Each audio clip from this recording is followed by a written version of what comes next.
Pada tahun 1942, Nusantara mengalami perubahan yang sangat besar.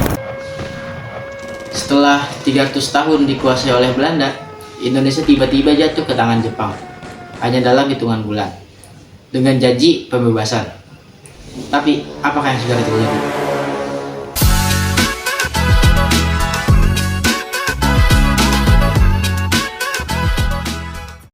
Halo teman-teman, gua Sakuas di sini. Perkenalkan, nama gua Adnan Akmal Kirom. Di episode kali ini, gua akan membahas tentang pendudukan Jepang di Indonesia. Gua kedatangan seorang sejarawan yang sangat terkemuka, tetapi dia masih dalam perjalanan. Jadi kita tunggu saat lagi. 3000 tahun kemudian. Saking lamanya narator yang lama menjadi lelah karena menunggu mereka mengganti narator yang baru. Guys, jadi kita sudah kedatangan tamu kita, seorang sejarawan dari Karawang. Jadi saya perkenalkan, sini ada Kakak Nadila. Terima kasih sudah mengundang saya, senang berbagi cerita dengan kalian semua. Ya. Jadi bagaimana nih perjalanannya? Lancar atau tidak?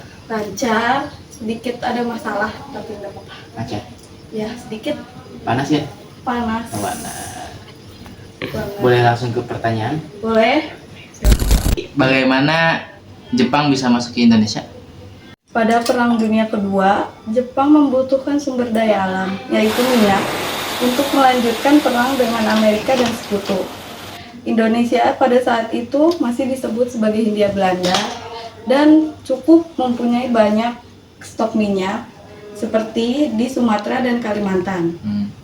Dan pada saat itu pula Jepang menjadikan Indonesia sebagai target utama mereka. Bagaimana dengan serangan mereka ke Hindia Belanda? Oke, Jepang memulai invasi pada Januari 1942. Mereka masuk melalui Tarakan di Kalimantan, lalu menuju ke Palembang dan lanjut ke Pulau Jawa. Belanda sebenarnya unggul dalam anggota, tetapi mereka tidak siap menghadapi pasukan Jepang karena pasukan Jepang cepat dan agresif. Apakah akhirnya Belanda menyerah? Ya, Belanda menyerah pada tanggal 8 Maret 1942. Belanda menyerah di Kalijati, Jawa Barat. Dan disitulah mulai pendudukan Jepang di Indonesia. Saat Jepang datang, banyak rakyat Indonesia yang awalnya menyambut mereka dengan senang. Apakah ada alasannya? Tentu saja ada alasannya. Jepang membawa propaganda besar-besaran. Mereka mengatakan bahwa mereka adalah saudara tua yang ingin menyelamatkan Indonesia dari penjajahan Barat. Dan mereka menyebarkan slogan Asia untuk Asia dan menganggap dirinya sebagai penyelamat. Tapi ternyata kenyataannya tidak sesuai yang dijanjikan ya? Benar, Jepang setelah menguasai Indonesia, mereka langsung merebut sebuah aset penting seperti perkebunan, tambang minyak, dan jalur perdagangan dikuasai oleh militer Jepang. Jepang melakukan kerja paksa atau biasanya disebut rumusa, benar nggak? Ya, Romusa adalah ketetapan yang paling kejam di Jepang. Rakyat disuruh untuk bekerja tanpa bayaran, untuk membangun jalan, jalur kereta api, dan fasilitas militer Jepang. Jadi, dalam waktu yang singkat, rakyat Indonesia mulai menyadari bahwa Jepang bukanlah pembebas seperti yang dijanjikan. Ya, betul sekali. Pendudukan Jepang baru saja dimulai, dan kita sudah melihat tanda-tanda pendudukan rakyat. Jadi, terima kasih atas informasinya, Kak Nadila. Sama-sama, senang bisa berbagi cerita dengan kalian semua. Ya, terima kasih.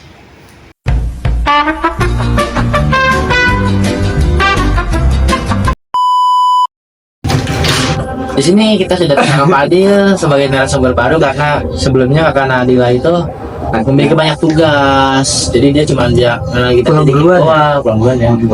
Kasian banget nih. Harusnya terlihat lebih lama nggak sih? Sibuk. Cewek. Jadi ini ya sebenarnya kenyataan di balik rumus itu. Jadi kan rumus itu kan kayak kerja paksa, dipaksa terus ya dik. Nah itu tuh sebenarnya itu apa ya? Sejarahnya itu nggak bener. Jadi itu kayak ada yang merubah sejarah, faktanya itu kayak dihapuskan. Kenapa sih? Kok dihapus?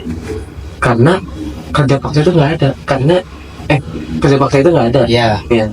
Itu dulu tuh orang Indonesia itu digaji sama orang Belanda tuh. Aslinya bete ada duit. Dikasih duit. Cuman Ya, cuman itu uangnya Biasa, biasa. Iya. Orangnya yang ambil orang tuh ambil itunya. diambil Pengurus. ditilep lah. Ya, Korupsi. Kayak Tapi kan yang namanya korupsi itu dia cuma mengambil sebagian uang. Tapi kan kalau itu dia kerja paksa itu kan tidak dibayar sama sekali. berarti diambil semuanya terus kayak menutupkan faktanya, diubah sejarahnya jadi kayak jadi sistem kerja paksa, padahal aslinya enggak. Soalnya di situ tuh dulu ada kayak bukti-bukti pembayarannya kayak gitu. Cuman bukti-bukti itu dihilangkan. Iya. Ya biasa, sampai sekarang pun sama saja ya. Jangan kan dulu, sekarang juga ya sama, kayak sejarahnya ke Ya. bawah sampai tahun ini gitu. Orang udah ada liga korupsi kok. Iya, Seru tuh nontonnya. itu tuh kayak perdebatan korupsi. Iya, liga korupsi tertinggi udah sampai Iya. apa? Iya kan, Ini apa?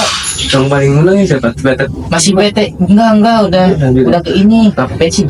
Oh, bensin berapa tuh? Ya, tidak. Kata si Pale juga. Ada yang 1 kuadriliun kan ya? Banyak lebih kayaknya. Biasa ya namanya korupsi nggak bisa habis ya. Mungkin kayak Turun 1 nambah 1000. Yang Kayak- masih 1 tumbuh 1000. pejabat-pejabat yang itu teh udah dikasih gaji, cuman nggak Biasa, nggak bersyukur. Kekurangan terus. yang terus kita apa? Ke kita. Lebih kurang. Udah kurang makin kurang. Duit juga nol gitu, gak ada apa-apa. Kita kerja aja dapat duit yang ada habis terus. Iya, cuman kayak misalnya per bulan ya dapat 5 juta, terus udah habis buat kebutuhan itu juga. Pejabat makin sukses, rakyat makin susah. Karena kan adanya pejabat itu buat ngurusin rakyat. Iya, malah Ini mah pejabatnya ngilup uang rakyat. karena uangnya dipakai buat kebutuhan sehari-hari. Ikan itu betul ya. Iyalah, cuma pejabat di Robicon rakyat apa? Don't let your kids watch it! Sebelumnya, Kakak Nadila bilang bahwa Indonesia menjajah Jepang, ya Jepang karena Indonesia memiliki sumber daya alam yang sangat Oke. Lalu mengapa Jepang, negara yang menjajah kita, lebih maju daripada kita? Jadi memang betul kayak sumber daya di Indonesia itu banyak, berlimpah, kayak padinya, terus ada sumber daya yang lain lah ya. Tetapi kayak ada orang Indonesia yang cukup pintar, dia mengembangkan suatu teknologi yang baru, tetapi pemerintah di sini tuh tidak menghargai karyanya. Okay. Jadi orang ini tuh lebih milih ke luar negeri, itu jadi di sono Ya, karena dia lebih diterima dia oleh lebih orang luar. diterima orang luar. Karena di Indonesia dia tidak dihargai ya, berarti itulah Baik, gimana mau maju ya kan? ya benar. Kita kalah oleh Cina sama Jepang. Terus juga di Indonesia itu mayoritas anak-anaknya itu pada malas belajar. Lelet. Itu Orang ya. Rizky aja belajar MTK puyeng.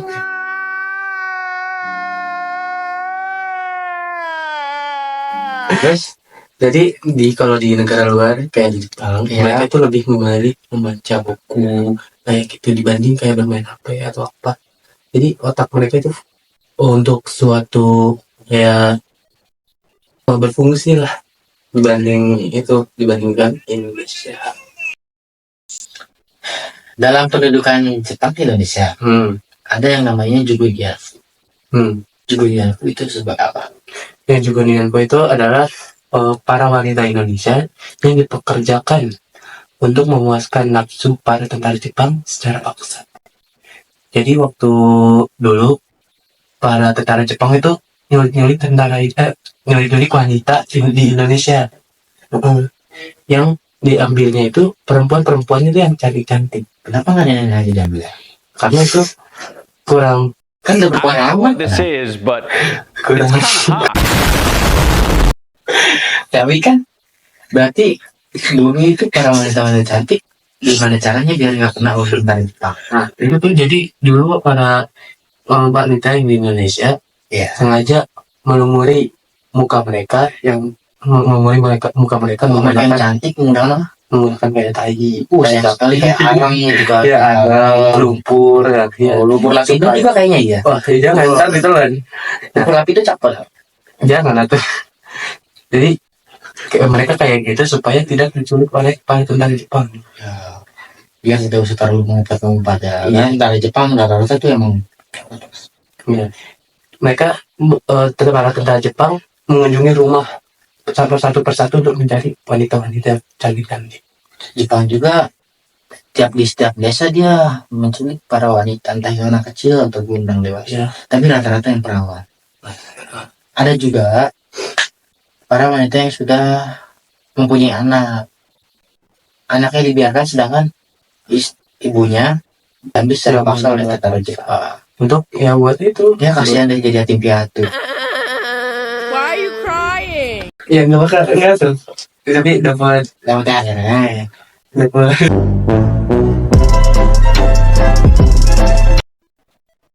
Kenapa Jepang disebut-sebut dengan pendidikan sekolah atau pendidikan anak sangat tinggi? Bahkan anak-anak di Jepang itu memiliki kecerdasan yang sangat luar biasa. Dia bisa sampai nomor 1 loh di negara-negara lain.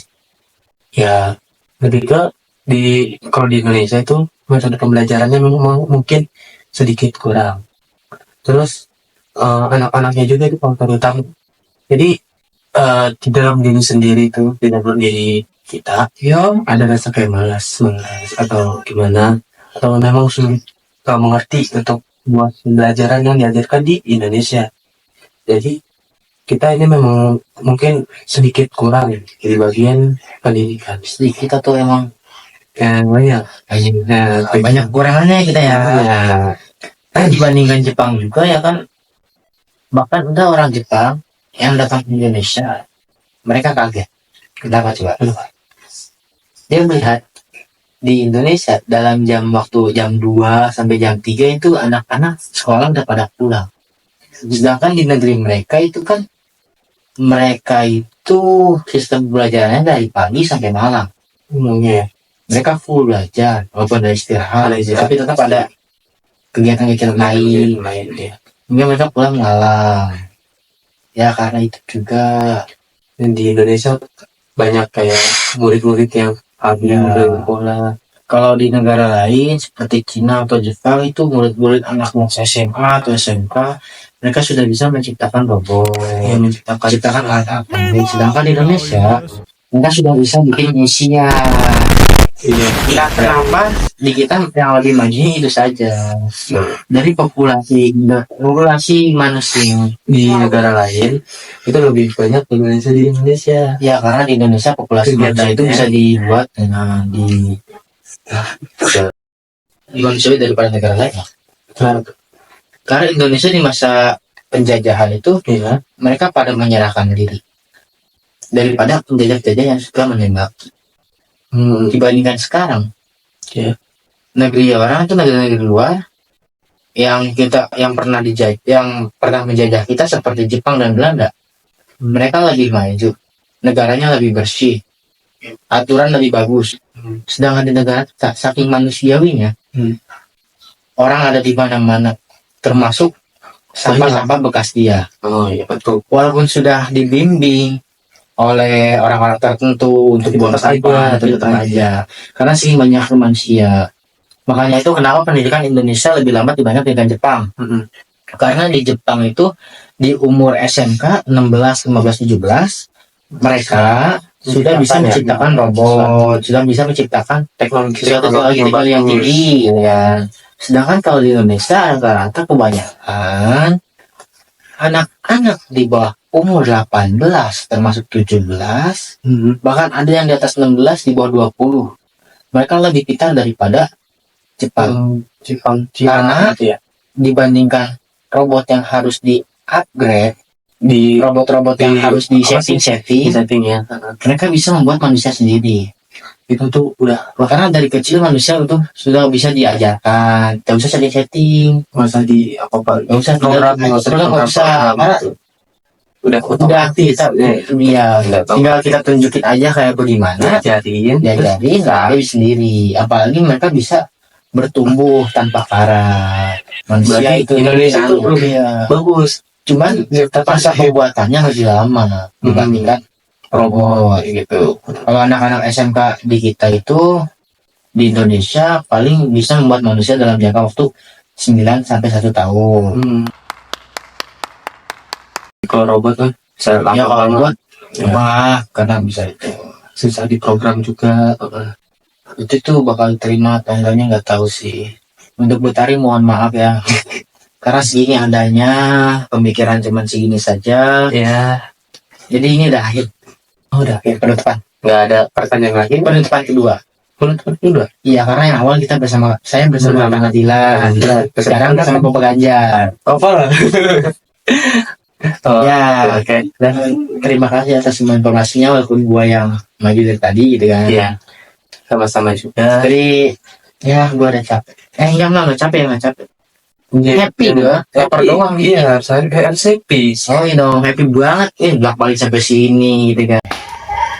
Mohon maaf jika di video ini kurang sempurna dan mohon maaf jika penjelasan kami masih jauh dari kata sempurna karena kesempurnaan itu hanya milik Allah Ta'ala. Manusia tidak ada yang sempurna Kecuali. Allah Ta'ala. Oke. Terima kasih atas Udah tuh. udah ya. Terima kasih.